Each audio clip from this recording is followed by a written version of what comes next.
தம்பி இங்க கொஞ்சம் வாங்க. என்னங்கண்ணே சொல்லுங்கண்ணே. என்ன தம்பி நேத்து வீட்டுக்கு சாப்பாடு கொடுத்து விட்டுருந்தீங்க? அது ஒண்ணும் இல்லண்ணே, வீட்டுல விசேஷம்ண்ணே, அதை கொடுத்து விட்டேன், சாப்பாடு கொடுத்து விட்டேன். நீங்க தான் வரவே இல்ல. அப்படிங்களா தம்பி? பரவாயில்லையா, வாழ்த்துக்கள்யா. நன்றிண்ணே. ஏனே சாப்பாடு கொடுத்து விட்டது எதுவும் தப்பா? சாப்பாடு கொடுத்து விட்டது தப்பு இல்ல தம்பி, கொஞ்சமா கொடுத்துட்டீங்க. கொஞ்சம் நிறைய கொடுத்துருந்தீங்கன்னா நல்லா இருந்திருக்கு. 2 நாளைக்கு வச்சு தின்றுப்பேன் அண்ணே. ஓசி சோறு என்ன 75 நாளைக்கா கொடுப்பாங்க? அதுதான் தம்பி கொஞ்சம் வருத்தம், வேற ஒண்ணும் வருத்தம்லாம் இல்ல. சரிண்ணே. நல்லது தம்பி, நீங்க கொடுத்து விட்டது ரொம்ப நல்லதா போச்சு. அவ்வளவு நல்லா இருந்துச்சானே? ஆமா தம்பி, நேத்து சாப்பிட்டேன். சாப்பிட்ட உடனே சும்மா கலகலன்னு போச்சு தம்பி.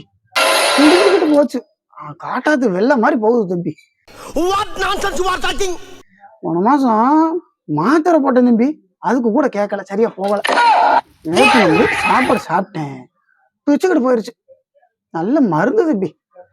அடிக்கடி விசேஷம் வைங்க, உங்களுக்கு தேவைப்படுது. என்ன பாத்ரூம் தான் கொஞ்சம் நாரி போச்சு, முண்டாட்டி விளக்கு மத்த கட்டு சதுட்டா என் புத்திய செருப்பாலையே. யோ போயா, உனக்கு சோறு கொடுத்ததே தப்பியா? தம்பி கோச்சுக்கிட்டு போகாதீங்க, வாங்க தம்பி, உண்மையா நல்லா தான் இருந்துச்சு.